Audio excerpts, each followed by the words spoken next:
Hay un iceberg de teorías de la conspiración mexicanas. Hay unas que no entiendo por qué están ahí, pero pues dije, bueno, y hay otras que no están, digo, no todas, ¿no? Pero también una de las cosas que tiene es que muchos dicen que, pues que ellos la crearon, ¿no? Te metes a un eh, subreddit o no sé qué madre se llama de Reddit y te dicen que ellos empezaron con eso y que bla bla bla, ¿no? Te metes a lo de Ispachan y te dicen que ellos lo crearon y bla bla bla, ¿no? Pues uno es más edgy que el otro. Y pues la neta están interesantes, ¿no? Hay unos que aparte más de teorías de la conspiración parecen cosas pues un poco chilangas, ¿no? O sea, digo, no es que tenga en contra algo eso, sino que otra vez, ¿no? Está el maldito centrismo de la Ciudad de México hasta en las teorías de conspiración, ¿no? Digo, pero así que yo medio le escarbé ahí y le hice, pues, bueno, le puse más cosas de lo que sé y pues no va a ser tan corto como esperaba, pero no son todas lo de el iceberg de teorías de la conspiración de pues de México, ¿no? Y pues agarré ahí una que otra que están interesantes y la mayoría pues son más políticas que de otra cosa, ¿no? Y pues bueno, vamos a empezar con una que se me hizo sumamente interesante, es de que Guadalajara es una ciudad inhabitable debido al lavado de dinero y pues la subida de los inmuebles, ¿no? El blanqueo y el lavado de dinero ilegal procede de las actividades como la corrupción, la evasión de impuestos, el robo, el tráfico de drogas y de personas. Equivale cada año entre el 2% y el 5% del Producto Interno Bruto Mundial. Una cantidad equivalente entre 1.6 y 4 billones de dólares según estimado recientemente en las Naciones Unidas. Bueno, eso fue en el 2020, ¿no?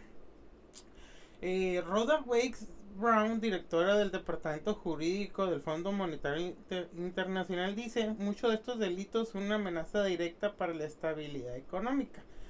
Según esta experta, el lavado de dinero puede crear burbujas de precios de los activos en mercados como el inmobiliario, que suele usarse como instrumento, ¿no?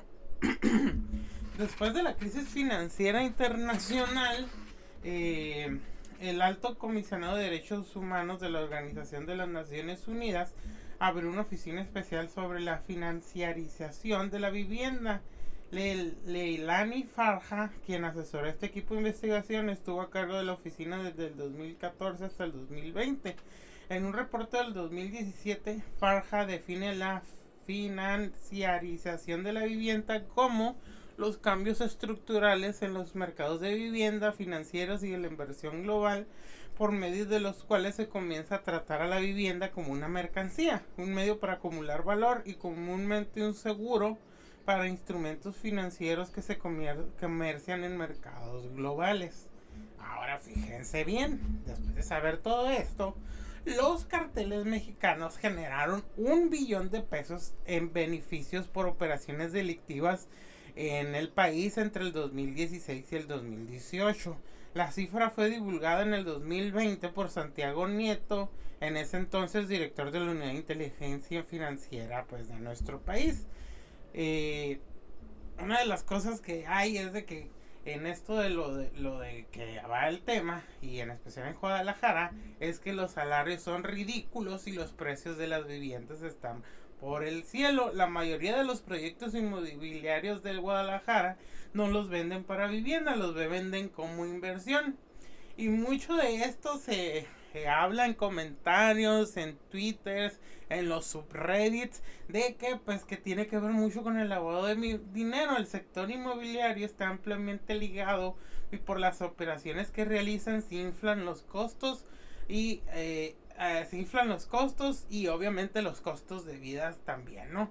Aunque las empresas inmobiliarias no suelen ser grandes, el hecho de que sean numerosas, pequeñas y jóvenes es pues una alerta de una burbuja inflacionaria, sino también de lavado de dinero, pues las empresas fantasmas suelen tener estas mismas características, lo que ocasiona monopolios rentenos, renteros, el efecto de Dona, donde se desdoble el centro y se densifica la periferia, generando problemas de servicio, de empleo y de seguridad.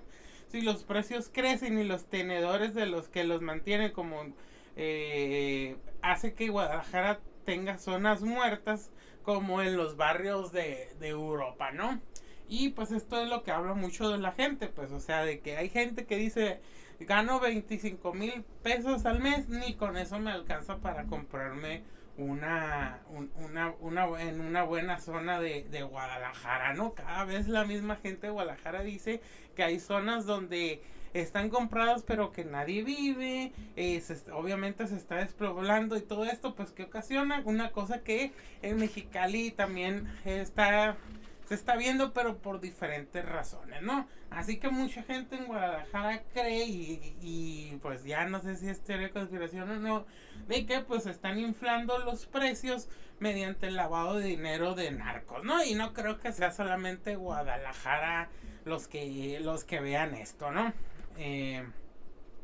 Otra que también es sumamente interesante y que pues bueno, a varios nos tocó, ¿no? Pero a mí me tocó especialmente porque pues era el 2013. La explosión de la torre de Pemex, ¿fue un accidente, fue un atentado terrorista o fue un autoataque, ¿no? El 31 de enero del 2013 la torre de Pemex en la Ciudad de México pues fue atacada, ¿no? Es algo que pues que entre los ciudadanos se discutió pues ampliamente y pues que en el internet no se hizo esperar pues las teorías, ¿no? Aparte de que hubo muchos testimonios contradictorios, ¿no? La versión oficial, según el procurador de la General de la República en ese entonces, Jesús Murillo Caram, ahora preso, que fue preso el viernes creo, nos dijo que se trató de una acumulación de gases de metano. Y que la versión del atentado es insostenible ya que no existe un cráter como suele suceder con artefactos explosivos. Aparte señala Murillo Caram que las vigas de acero del edificio no se rompieron, algo que si hubiera ocurrido si se hubiera tratado de un artefacto. La revista Proceso dice que en realidad lo hicieron los Zetas en represalia por la violación de un pacto. Según Proceso señala que los participantes en las primeras reuniones donde fue la explosión aseguraron que la destrucción del edificio B2 escucharon que era parte de un atentado por parte de la PGR y el CISEN. Los expertos consultados refirieron rastros de explosivos de C4, una potente carga formada por un explosivo químico y un aglomerante plástico de uso militar y empleado en varios atentados terroristas, ¿no? Eso fue según esto lo que dicen los primeros que llegaron al lugar del siniestro, ¿no? Según la revista Proceso. Mencionaron incluso que algunas cargas no detonaron, de lo contrario el número de víctimas hubiera sido mayor. Los datos oficiales contabilizaron 33 personas muertas y 101 heridas, algunas de gravedad. Los expertos estadounidenses que también menciona Proceso dicen que habían rastreado una llamada Veracruz, que era pues un territorio controlado por los Zetas, donde el ejército ha asegurado varias cargas de explosivos C4. Una de las cosas que sí es conocido es que en ese entonces los Zetas ordeñaban ductos de Pemex y revendían el combustible y que el gobierno de ese entonces había utilizado vehículos y uniformes de Pemex para realizar operativos en su contra. También una de las cosas que dicen es que pues fue la negligencia histórica de los gobiernos en no reparar ese tipo de cosas y de poder haber evitado ese siniestro donde pues lamentablemente perdieron la vida pues varias personas, ¿no?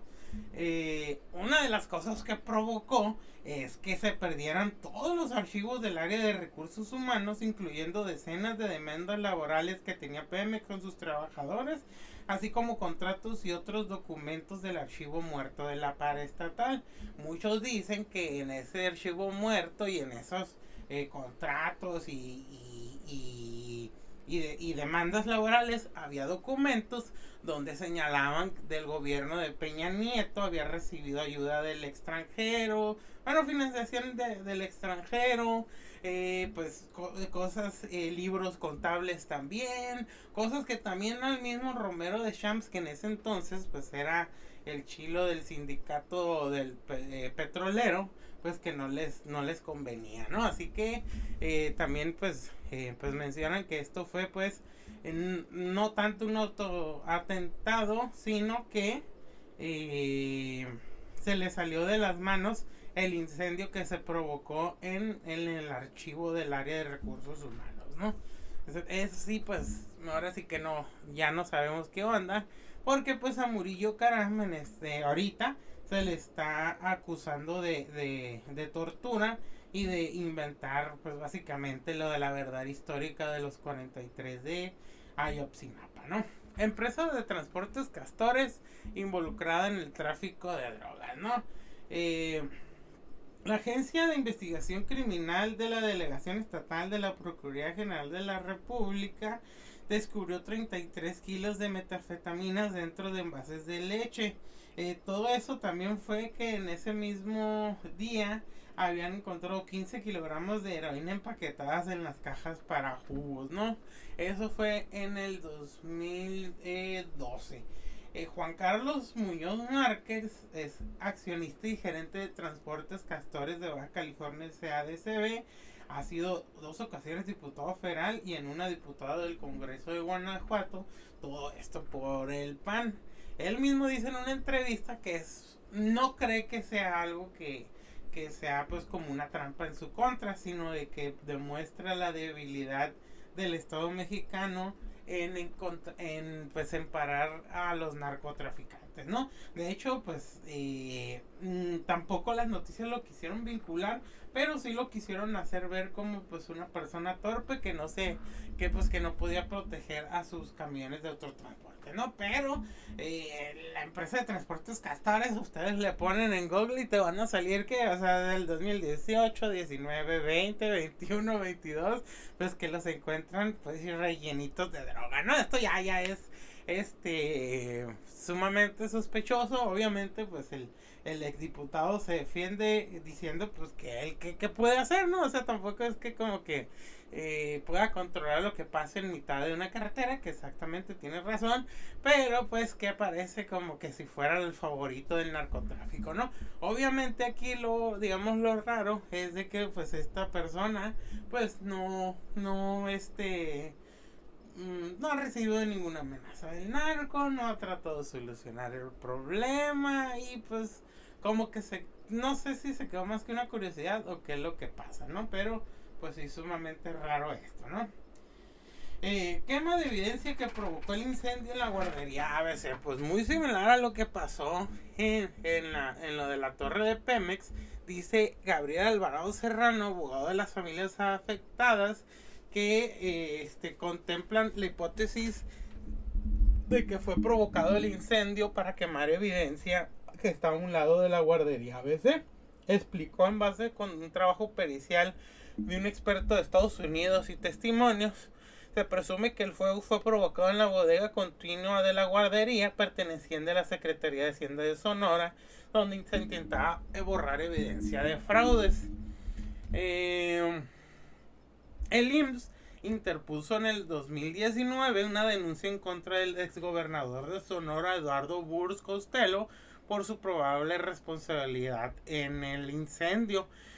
También en el 2016 tienen una segunda denuncia abierta contra el exgobernador y su procurador de justicia, Abel Murrieta, por delitos contra la administración de la justicia, entre otros, el expediente al que no han tenido pues acceso, ¿no?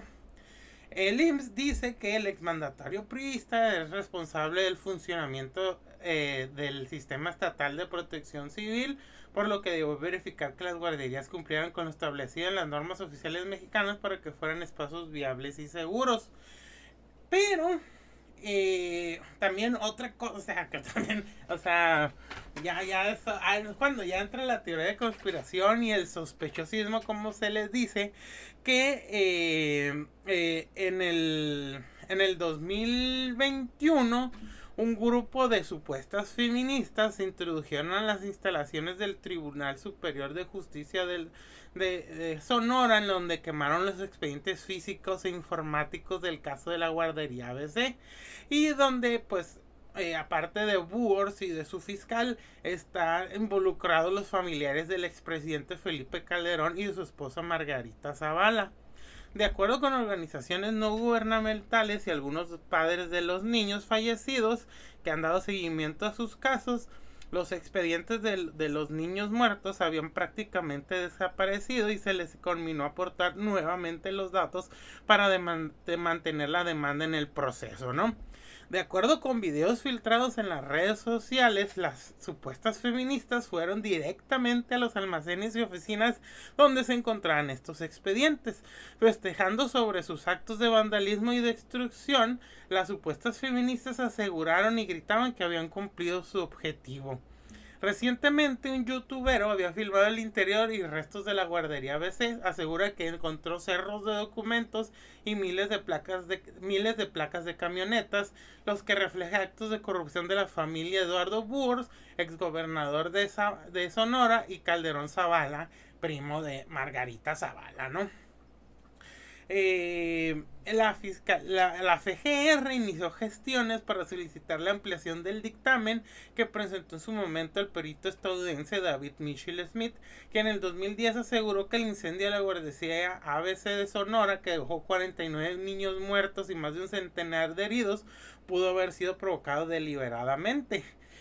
Lo anterior consta en un juicio de amparo promovido por Juan Carlos Lanfélix, exsecretario técnico del exgobernador de Sonora Eduardo Boers, quien fue señalado como unos presuntos autores intelectuales del incendio de la bodega de la Secretaría de Hacienda en conflagración que se había propagado con la estancia infantil, ¿no?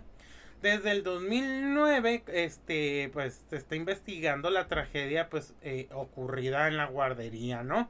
En donde básicamente lo que pasó fue que pues se quemó documentación por ocultar la deuda pública que contrajo Sonora por 10,000 millones de pesos en la gestión de Boers, y que las llamas se le salieron de control, ¿no?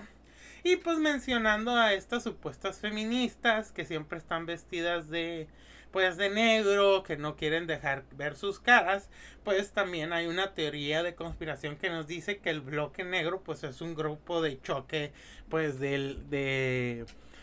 bueno, unos dicen que del gobierno, otros dicen que es del PRI, del PAN y del PRD, ¿no? Es fácil pues verlas en las manifestaciones de estudiantes, de feministas y de la sociedad civil en general. Las demandas de estas personas siempre son superadas por las notas periodísticas amarillistas que acentúan los destrozos causados por este grupo que viste de negro y cubre su rostro. Ellos optan por la acción directa en las manifestaciones y siempre terminan pues peleándose a golpes con los policías, ¿no? No se trata de señalar y decir que todos los que protegen su rostro y visten de negro y se denominan anarquistas pues son infiltrados pagados por los grupos de interés o por el gobierno, sino de que pues es algo y que ya ha pasado anteriormente, pues, y que todo esto pues es parte del fenómeno social pues de los porros, ¿no? Hay también pues de los grupos paramilitares infiltrados que siempre pues el PRI en especial y el PAN pues aprovecharon para pues desmovilizar y destruir desde adentro los movimientos sociales, ¿no?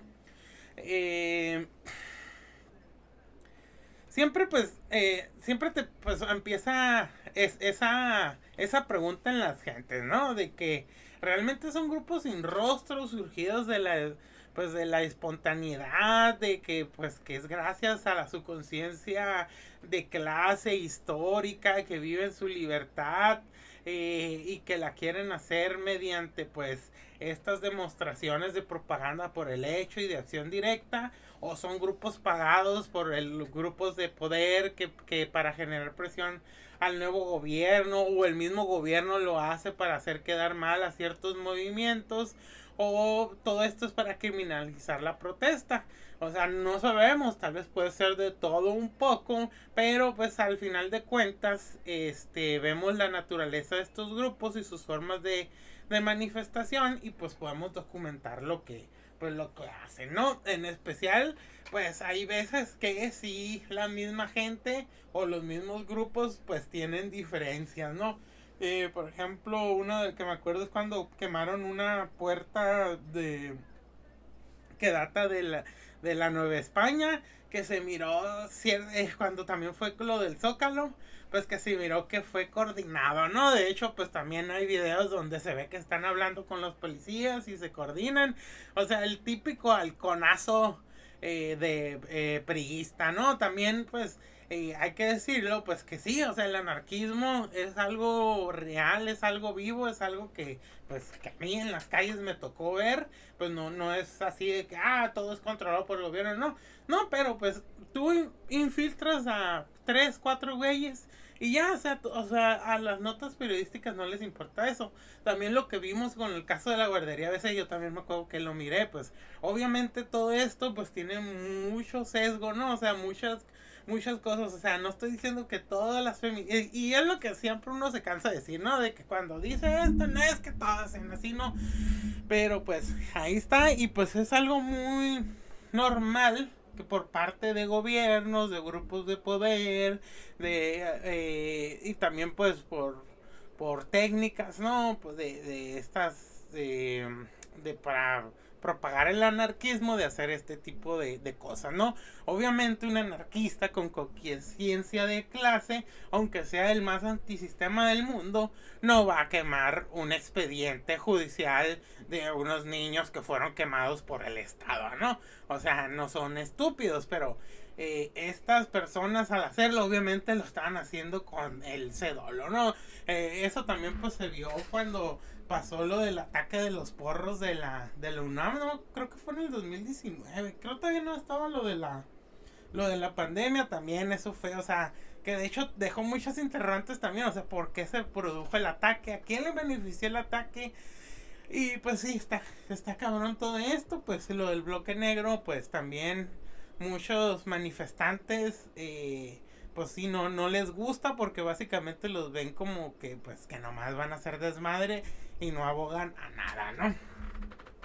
Una de las que yo también me acuerdo que cuando fue como en el 2018, 2017, es de la supuesta base secreta estadounidense en Puebla, donde con permiso de Felipe Calderón y complacencia de Rafael Moreno Valle, se había instalado una base de operaciones de la CIA y de la DEA para operar en tierras mexicanas sin un conocimiento y autorización del Congreso. Obviamente esto en el sexenio de Felipe Calderón, pero pues extendido hasta el sexenio de Peña Nieto, y es cuando nos dimos cuenta de eso, según esto, ¿no?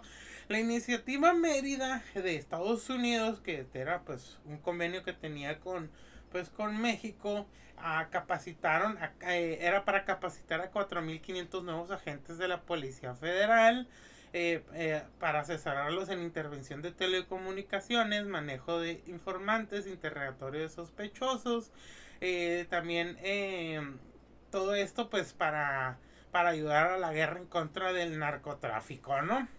Según esto, pues aprovecharían esta supuesta base militar secreta, la DEA, la CIA, el FBI, para estar controlando de facto el territorio mexicano, y pues también para luchar en contra de los nuevos movimientos socialistas que se habían estado saliendo de América Latina, ¿no?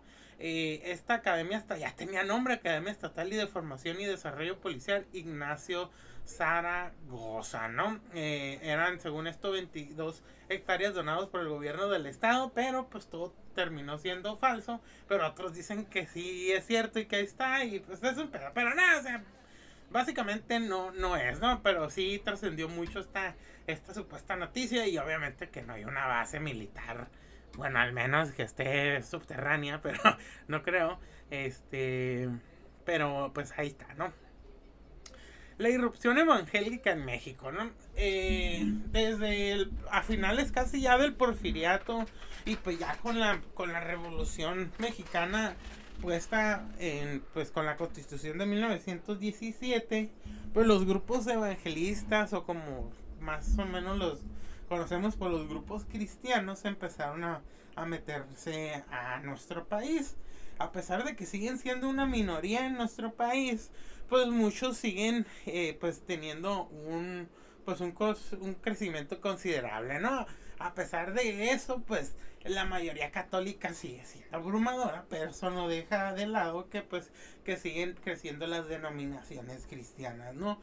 Aquí los teóricos de la conspiración, en especial pues los partidarios del sinarquismo, del yunque, y los que están en contra del ente que usurpa ilegalmente las tierras de Palestina, pues nos dicen que esta irrupción evangélica en México solamente es parte de un plan de Estados Unidos para propagar sus ideas y el control de México, ¿no? Es muy conocido pues que donde va a Estados Unidos también quiere propagar su vertiente cristiana protestante, ¿no? Eso también llegó a pasar en Afganistán, sí, pero ahí sí toparon con pared porque de hecho a varios pues los decapitaron, ¿no? Sabiendo que no deben de hacer propaganda religiosa en un estado islámico porque como una vez explicó un clérigo iraní, un ayatollah que dijo, nosotros es como si yo le pidiera permiso a un padre de una iglesia a dar un sermón para que se conviertan en Islam, ¿no? O sea, para ellos es lo mismo, para nosotros es lo mismo que ellos vengan a nuestras tierras a querer a convencer a la gente a hacerse de otra religión. Bueno, esa es la explicación que dio él, ¿no?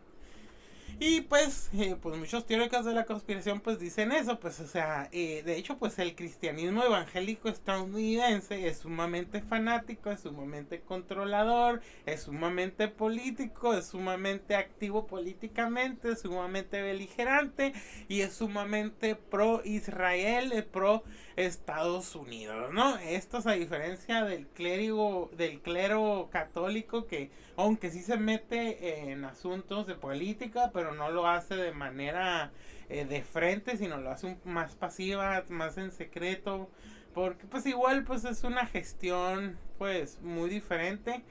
Pues estas denominaciones cristianas evangélicas pues son sumamente militantes, ¿no? Tenemos a la Luz del Mundo que tiene un historial aquí que de hecho también es parte de esta irrupción evangélica en México. Todo esto también pues para debilitar el poder de la Iglesia Católica, ¿no? Otra que también pues es más o menos conocida es el envenenamiento del Mar de Cortés por parte de los japoneses. En la década de 1930 había visto avistamientos por parte de pescadores mexicanos, pues de gente pues de un fenotipo japonés, sumamente serios, que no hacían mucho trueque, que no saludaban, que no parecían estar sacando pescados o mariscos, pero pues que tenían esta bandera del sol naciente, ¿no? Entonces, pues también los escuchaban hablar y no eran una lengua que ellos conocían y pues ellos pensaban, decían, no, pues esto no es nada bueno. Entonces, para 1939, los pescadores mexicanos todavía tenían presentes pues a estos extraños personas, ¿no? Estas extrañas personas terminaron siendo pues japoneses. Entonces, 1939, estamos hablando de a principios de la Segunda Guerra Mundial. En ese entonces, en el Mar de Cortés, pues todavía se pescaban perlas en las ostras, el cual pues aparte de ser un buen alimento, pues podrían tener pues perlitas, ¿no? Entonces estas perlas, pues de hecho pues es conocido que se pueden cultivar pues las ostras para producir perlas, ¿no? Y pues aunque México pues sí tenía una producción de perlas, pues no era algo así muy sobresaliente en el mercado mundial, ¿no? Pero pues de todos modos, pues sí había producción, ¿no? Pero pues en la década de los 30 les digo, pues fueron vistos en el Golfo de California, pues muchos pescadores japoneses con permisos de pesca de fomento. Pero muchos dicen que la realidad es de que no solamente estaban aquí para pescar almejas, caracoles, peces, sino que habían producido una toxina o un veneno hecho especialmente para matar ostras perlíferas. Y esto es porque se estaba planeando un ataque directo a Estados Unidos, eh, desde el Golfo de California, donde iban a desembarcar en San Felipe, Baja California, en Puerto Peñasco, Sonora, y para atacar California y Arizona. Y estaban haciendo esto para que no, no compitiera México con Japón en la producción de perlas, así que bajara sus ingresos y que no pudieran pues contrarrestar el desembarco japonés en contra del estadounidense, ¿no? Yo sé que suena muy inverosímil, pero pues mucha gente empezó a creer eso, ¿no? El vértice de Trino o la zona del silencio. Esto está entre los estados de Chihuahua, Coahuila y Durango, que más que el vértice de Trino se le llama la zona del silencio, en donde en esta región desértica hay testimonios de personas que han visto desde fauna sorprendente, actividad de ovnis. Dicen que cayó ahí un misil llamado Atenea que tenía una célula de cobalto 57 altamente radiactiva, que Otto von Braun, el padre el padre nazi de la NASA, llegó a venir, y que de hecho llegó a mencionar pues esta zona. ¿Qué otra cosa? ¿Por qué se le llama la zona del silencio? Es de que los aparatos de radio no transmiten sus ondas, las brújulas parecen volverse locas, y pues les digo que Otto von Braun llegó a decir de que si él fuera un ovni, él aterrizaría en la zona del silencio porque nadie lo fuera a detectar, ¿no? También pues es una biosfera que la UNESCO estableció en 1978 pues como una zona pues de la pues de tener cuidado en ella por los animales y plantas que contiene, ¿no? También en la zona del silencio es muy frecuente la caída de meteoritos, y hay un meteorito sumamente famoso llamado el meteorito de Allende, que cayó el 8 de febrero de 1969, el cual se fechó que tenía 13.000 millones de años de antigüedad. Algunos expertos aseguran que es casi igual a la explosión del Big Bang con el que se creó nuestro universo, ¿no? Y pues es una de las muchas cosas que pasan en la zona del silencio, ¿no? Y pues de hecho pues mucha gente va ahí, pero también una de las características que tiene es que mucha gente se roba animales de ahí y plantas, y pues al ser una zona muy alejada no hay el cuidado que se debería de tener, ¿no? Aparte que pues sí, pues es una zona rara, la verdad, ¿no? O sea, no solamente es el testimonio sino que sí ha habido muchos reportes, y simplemente con eso de que pues que sí falla, ¿no? Obviamente que también, por ejemplo, en La Rumorosa hay lugares donde no se escucha la radio ni sale la señal, pero es porque rebota las señales en las piedras, ¿no? Pero sí, la zona del silencio sí es sumamente pues curioso, ¿no? El Amero. Yo me acuerdo de del Amero porque yo estaba en la universidad ahí entre el 2000, creo que fue en el 2010, 2011, ya casi acabando la universidad, donde salió esta supuesta moneda que fue propuesta como para Estados Unidos, Canadá y México para sacarle mayor provecho al intercambio comercial promovido por el Telecán y que para que la economía mexicana no sufriera devaluaciones, ¿no?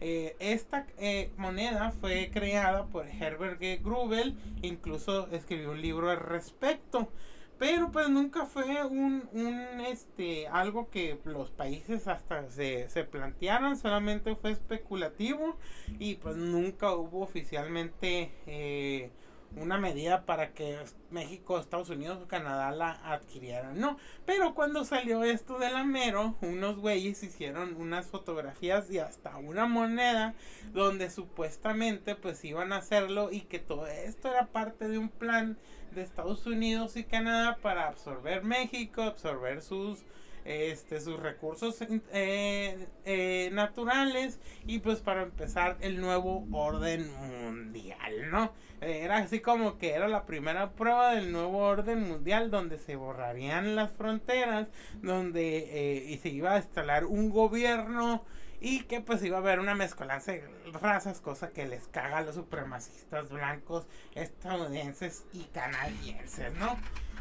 También está uno que este es sumamente curioso y que las notas nacionales no cubrieron y que de hecho la información pues es muy repetitiva, que casi había un atentado en el Congreso de la Unión. Hubo una gran movilización que se provocó en la Cámara de Diputados cuando se detuvieron a dos individuos de origen israelí que portaban un arma de alto poder y un maletín con 9 granadas, 3 cargadores con 53 cartuchos útiles, explosivos C4, y los detenidos dijeron que se llamaban Salvador Gerson Zunken, de nacionalidad mexicana, y Sam Bersui, que dijo que era un coronel de los grupos especiales de Israel. Fueron detenidos por más de 3 horas en el recinto legislativo, donde las cuales no declararon nada para luego ser entregados a la PGR, los cuales los sacaron del Palacio Legislativo cubierto con capuchas y se los llevaron pues detenidos, ¿no? Y yo aquí tengo pues una captura de pantalla de la Procuraduría General de la República que nos dice 12 de octubre del 2001, es el boletín número 69701. La PGR informa sobre la situación de los sujetos detenidos en la Cámara de Diputados. Respecto a la situación de los dos sujetos detenidos el pasado miércoles en las inmediaciones del Palacio Legislativo de San Lázaro, la PGR informa que el ciudadano israelí Saer Ben Zvi o Sarnoam Ben Zvi fue puesto a disposición del Juzgado Primero del Distrito A de Procesos Penales Federales del Distrito Federal, tanto que al mexicano Salvador Gerson Smek se le dictó auto de libertad con reservas de la ley debido a que no se encontraron elementos para su consignación. En virtud de cuando fue detenido, Gerson Smek portaba un arma calibre 9 milímetros, quedó en libertad con reservas a la ley y se dio vista a la Secretaría de la Defensa Nacional en relación al permiso de portación de armas de fuego con la que cuenta. El israelí Ben Zvi fue internado en el reclusorio Varonil Norte, pendiente que se le resuelva su situación jurídica como probable responsable de la comisión de delitos de violación de la Ley General de Población previstos y sancionados por el artículo 123 y 143 de la Ley General de la Población, todos en concordancia con el sexto y séptimo fracción 1, 8, 9 y 13 fracción 2 del Código Penal Federal, con lo que se inicia el proceso penal correspondiente, ¿no? Lo que nos mencionan también pues mucha gente es de que pues trataron de hacer un atentado en el Congreso para inmiscuir a México en la guerra del Medio Oriente. Según esto, pues estos güeyes eran partes de la Mossad, lo cual dicen que pues que los servicios de inteligencia de México se dieron cuenta de este plan y pues intervinieron, ¿no? Obviamente hay mucha mofa a veces como que, o porque la gente piensa que son invencibles, pero no, o sea, también se han desarticulado cosas que ha hecho la CIA, o se dan cuenta cosas que va a hacer la CIA y lo dejan pasar porque no se quieren meter en problemas, y lo mismo pasa pues aquí, ¿no? O sea, el servicio de espionaje de México en realidad no es malo. Otra cosa es que hacen maldades, pues, y aparte no les interesa mucho ese tipo de cosas. Y pues lo que querían hacer estos supuestos agentes de la Mossad, digo, que es lo que también se barajea mucho, pues, era pues meter en la guerra a México en el Medio Oriente. Obviamente iban a acusar a los islamistas de este atentado, ¿no? Pero sí es sumamente curioso, pues, que muchos periódicos, de hecho muy pocos, retomaron esta nota, ¿no? Pero bueno, ¿no? Chapultepec XL1, ¿no? Este también es nueva y está medio curiosa porque hay dos cosas que se dicen, ¿no? Que según esto es una supuesta organización culto con sede en el castillo de Chapultepec, la cual su función es ser el órgano de inteligencia del país, algo así como el CISEN, pero con mayores atribuciones, y que va con una promoción de ideas antirreligiosas y a favor de las agendas políticas contemporáneas, ¿no? Como el LGBT, todo el progresismo y todo eso, ¿no? Pero otras personas nos dicen que es el grupo mercenario más importante del país, que se encarga de la desaparición y ejecución de personas problemáticas siempre que la policía no puede resultar involucrada, ¿no? Esas son las dos que nos dicen sobre este supuesto grupo de Chapultepec. El Águila Negra, la logia mexicana que conspiró para independizar Cuba, ¿no? La Gran Legión del Águila Negra había sido fundado por Guadalupe Victoria, el cual pues es famoso por ser el primer presidente de la República Mexicana y que estaba haciendo pues una agenda para liberar Cuba del dominio español, ¿no? En 1825 creería la tercera vía nacionalista, el Rito Nacional Mexicano. Guadalupe Victoria en 1823 creó el partido o Legión del Águila Negra, que él mismo lideró, ¿no? Hay que acordarnos que la logia yorkina y escocesa estaban disputándose el poder, ¿no? Mientras que la yorkina era más pro liberalismo estadounidense republicano, mientras que la escocesa era parte del monarquismo constitucional español. El caso es que la nueva logia, el Águila Negra, no tenía objetivo de luchar por el liberalismo político ni por el libre intercambio económico, sino de ayudar a los territorios que aún pertenecían a España a independizarse, y pues por eso para hacer que restarle poder pues al imperio español, ¿no? Si bien la Águila Negra pues empezó dentro de la masonería, no tenía pues no exigía los rituales típicos de iniciación, aunque sí estaba situado ideológicamente cercano al rito de York, pues no era como que la finalidad de esta logia, pues toda esta carga simbólica de la masonería, ¿no? Eso sí, no admitían europeos, mujeres menores de 20 años, ni gente con antecedentes penales, ¿no? Y pues se centraron en promover la independencia de Cuba y hasta presentaron en el Congreso un plan de intervención militar que, de tener éxito, sentaría las bases para una anexión de la isla por México. De hecho, se había designado al comandante Antonio López de Santana para hacer esta expedición, ¿no? Y iba a salir pues de Yucatán, pero la misión se canceló y nunca se reactivó.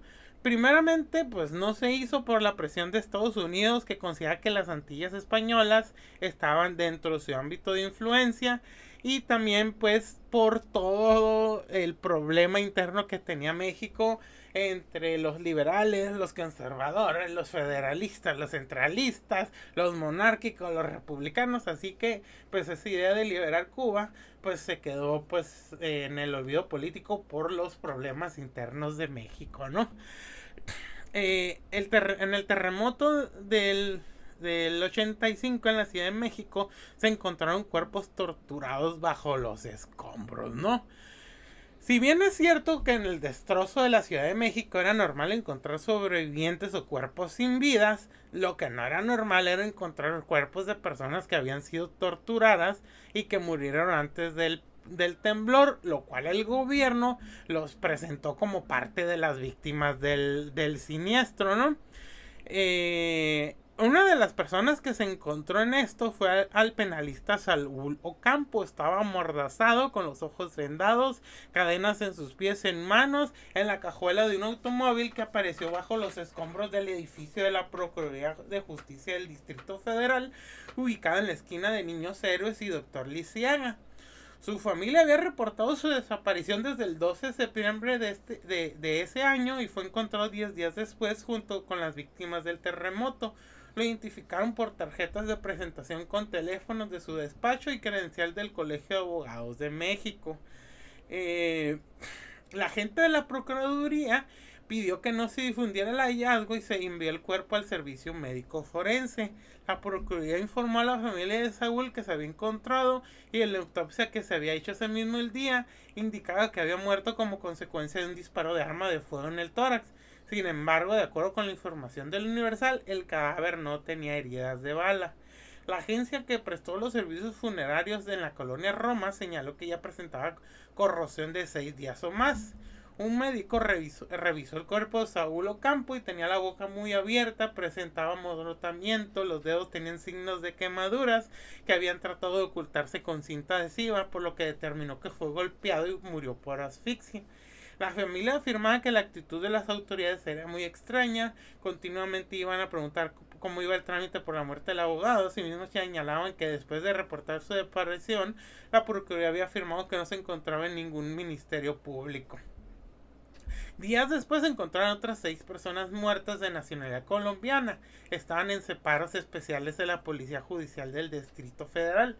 De acuerdo con la información del entonces director de la institución, Raúl Melgoza Figueroa, los detenidos pertenecían a una banda de violadores. 2 de los cuerpos hallados entre los escombros de la Procuraduría General de Justicia del Distrito Federal tenían muestras de tortura, un joven y una mujer. El primero fue identificado como Johnny Hernández Valencia, 17 años, y el segundo era su madre Miriam Valencia Mariones, detenidas cuando ella había ido a preguntar sobre el paradero de su hijo. Sin embargo, sus muertes fueron censadas como parte del terremoto. Ambos fueron asesinados antes del temblor. El joven tenía heridas en el costado izquierdo y una de las versiones decía que el detenido había sido rescatado con vida, pero los judiciales lo mataron al hacerle una herida profunda en el tórax. Por su parte, la madre del acusado, antes de ser privada de su libertad, fue extorsionada por los judiciales, quienes la condujeron al domicilio en la calle Zempoala 682 de la colonia Narvarte para decomisarle un Mustang con valor de $3,000 y ropa.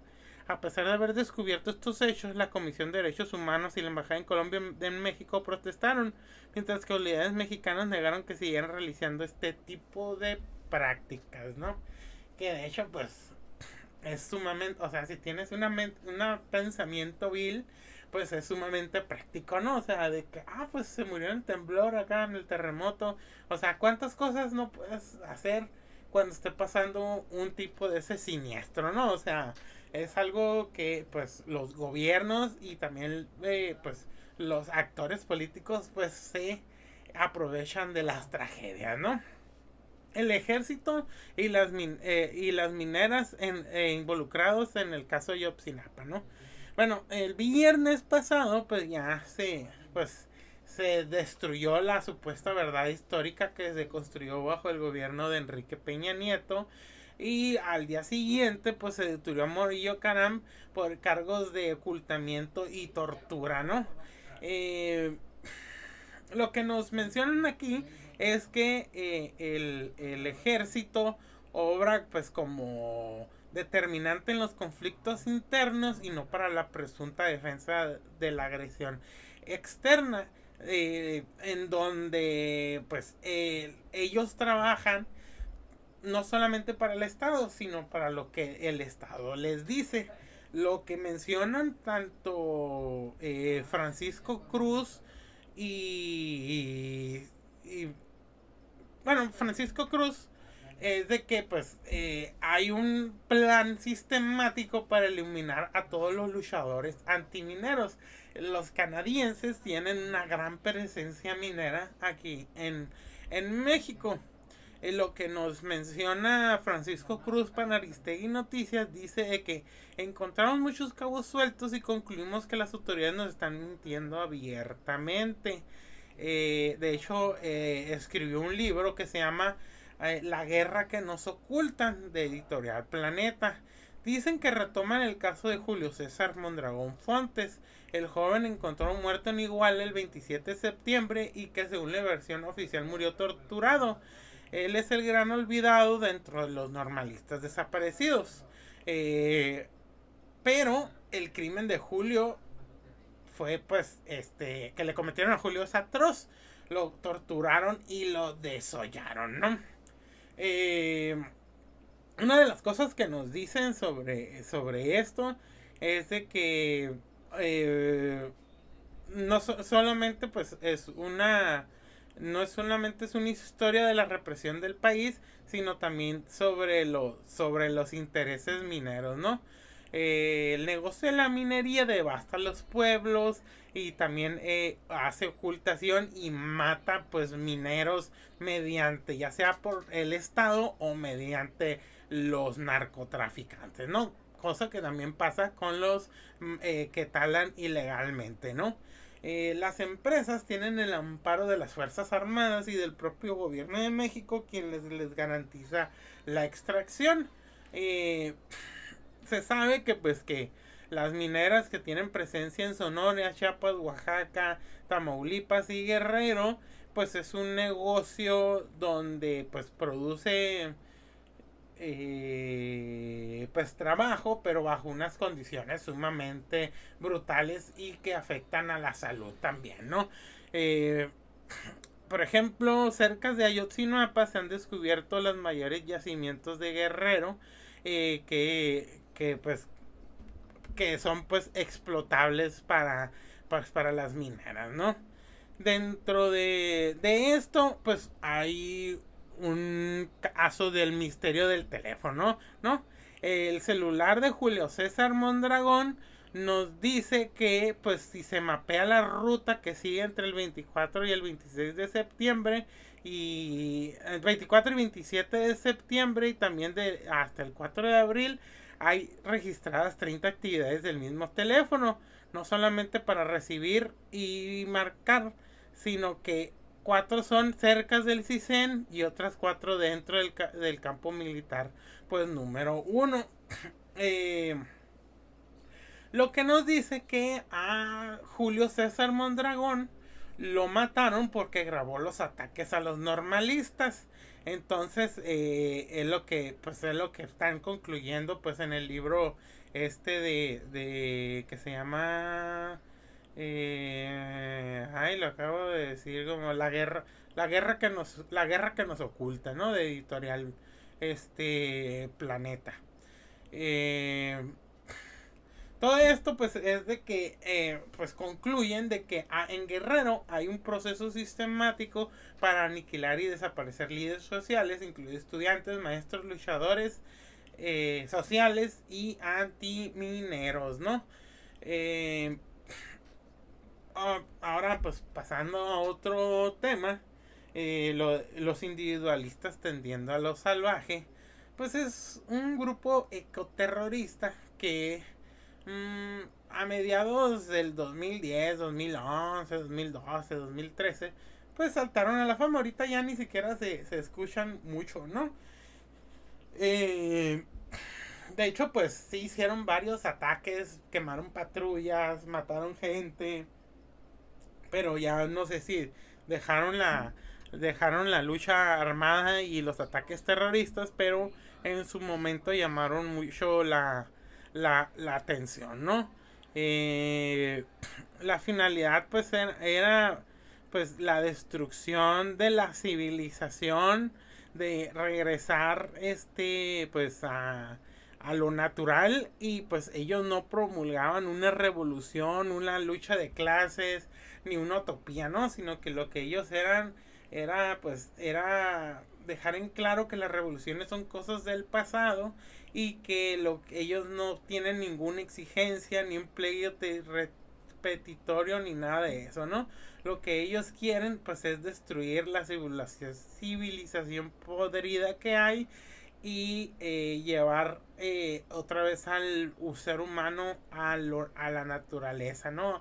A ser parte de la cadena alimenticia y que pues la única respuesta pues es la violencia, dice, por la internalización mafia ecoextremista, por la defensa extrema de la naturaleza salvaje, muerte a los hipercivilizados, individualistas tendiendo a lo salvaje México, ¿no?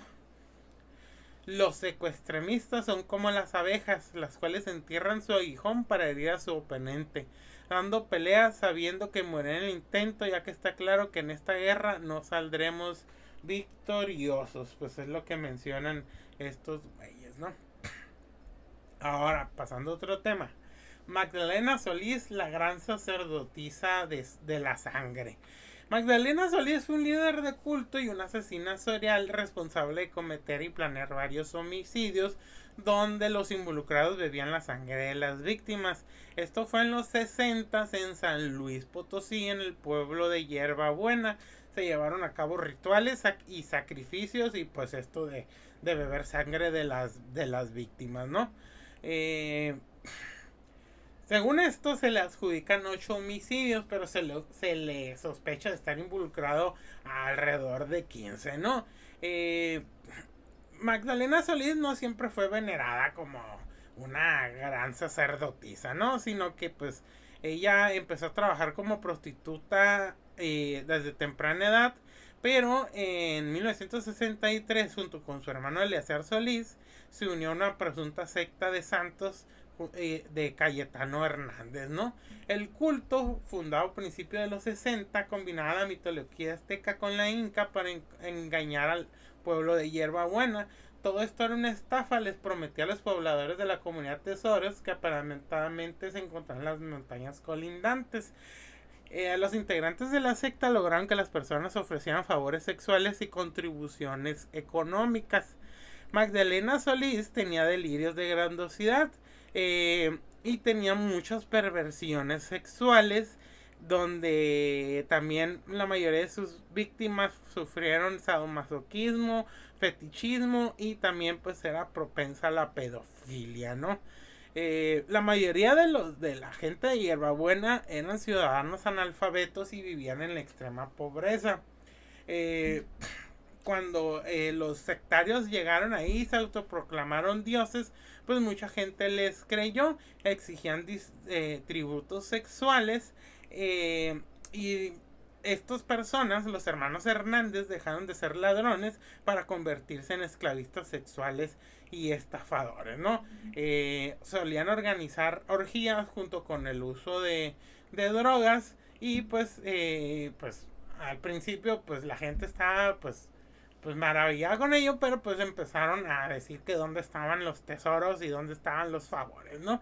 Entonces fue cuando aparece Magdalena Solís, la cual inmediatamente tomó el control y pues la sacerdotisa de sangre pues terminó lichando a estos güeyes gracias a que pues tomó pues supo cómo hablarle a los pobladores, ¿no? Después de esto, pues el culto bajo ella se convirtió en algo más violento y oscuro. Ya no solamente planeaban orgías con drogas, sino que también cometían sacrificios humanos y rituales de sangre, donde siempre pues era alguien acusado de ser un disidente, era golpeado, quemado y mutilado por las integrantes de la secta, ¿no? A veces también eran desangrados hasta fallecer y eran mezclados con sangre de pollo en un cáliz, con cual primero lo bebía la sacerdotisa y luego los hermanos Hernández y al final el resto de los miembros del culto, ¿no? Según esto, pues con esto ganaban poderes sobrenaturales y el ritual terminaba con la extirpación del corazón del muerto, ¿no? Según ella, declaraba que era la reencarnación de la diosa azteca Cuautlicue, diosa de la fertilidad, que necesitaba beber sangre para conservar su juventud y mantenerse inmortal, porque la sangre, decían, es el único alimento que pueden ingerir los dioses, ¿no? Al menos 4 personas murieron en los rituales de sangre. También se llegó pues mucha gente llegó a declarar que habían visto un grupo de personas que vivían sangre humana como vampiros, y pues cuando iban y le decían eso a las estaciones de policía cercanas a Hierbabuena, pues pensaban que se trataban de pues de puras pendejadas de la gente, ¿no? Y luego también en un camino, un investigador llamado Luis Martínez escoltó a una de estas personas que dijo eso sobre los que bebían sangre, y pues le mostró la ubicación donde había visto a la gente del culto durante su ritual de sangre, y pues Luis Martínez y esta persona nunca más serían vistos con vida de nuevo. Entonces junto con en la ayuda del ejército, la policía llegó al poblado de Hierbabuena y arrestaron a Magdalena y a Eleazar Solís con grandes cantidades de marihuana. Uno de los hermanos Santos fue acribillado con armas de fuego por resistirse a la captura, mientras que su hermano Cayetano fue asesinado por uno de sus propios seguidores. Este creyente pensó que al tener una parte del cuerpo de su líder lo protegería. También encontraron cuerpos descuartizados de 6 personas cerca de las cuevas, y también pues fue cuando encontraron pues al detective y a la persona que le dijo dónde se estaban realizando estos rituales, ¿no? Los hermanos, la sacerdotisa de sangre fue condenada a 50 años de cárcel solamente por 2 homicidios que se le pudieron comprobar, que era pues del adolescente llamado Sebastián Guerrero y el oficial Luis Martínez. Mencionó que muchos otros sectarios murieron en el operativo y tiroteo de la policía, y otros fueron arrestados y sentenciados a años de prisión. Muchos se negaron a declarar para proteger a la gran sacerdotisa de la sangre, ¿no? El Círculo Negro y la Real Constitución Mexicana, ¿no? Yo me acuerdo que lo compré en el Sanborns y nomás fue por simple casualidad. Este libro del Círculo Negro nos dice que durante 7 décadas México fue gobernado por una sociedad secreta llamada el Círculo Negro, y todo esto por confesión de un militar y abogado llamado Alfonso Corona del Rosal, ex gobernador de Hidalgo, secretario del Patrimonio Nacional, presidente nacional del PRI, entre muchos cargos. El libro de Antonio Velasco Piña, pues es una ficción política, ¿no? Pero en el internet trascendió como teoría de conspiración. De hecho, el mismo Antonio Velasco Piña ya falleció, pero él siempre lo manejó como una confesión de un moribundo anciano priista, pero pues en el imaginario de muchos se volvió una conspiración mexicana, ¿no?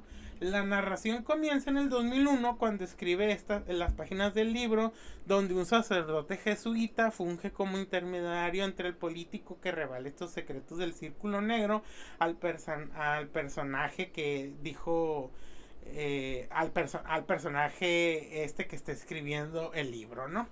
Una vez que Velasco Piña acepta escribir sobre esto, se llevan a cabo una serie de entrevistas donde le explica la manera en la que PRI pudo sostenerse tanto tiempo en el poder. Y pues una de las cosas que más resaltan pues es la Real Constitución Política del Estado Mexicano, la cual les voy a leer. Dice así, artículo 1. El Estado mexicano es una monarquía absoluta y está integrado por 3 instituciones reales: el monarca, el Círculo Negro y el partido. Artículo 2. El poder supremo y la soberanía del Estado residen en el monarca, el cual tendrá, con las únicas limitaciones que esta Constitución establece, facultades absolutas para el ejercicio del gobierno. Artículo 3. El supremo poder del monarca es indivisible, excepcional e improrrogable. Concluido el término de su mandato, el monarca dejará de serlo para siempre y no podrá ejercer el poder a través de otra persona.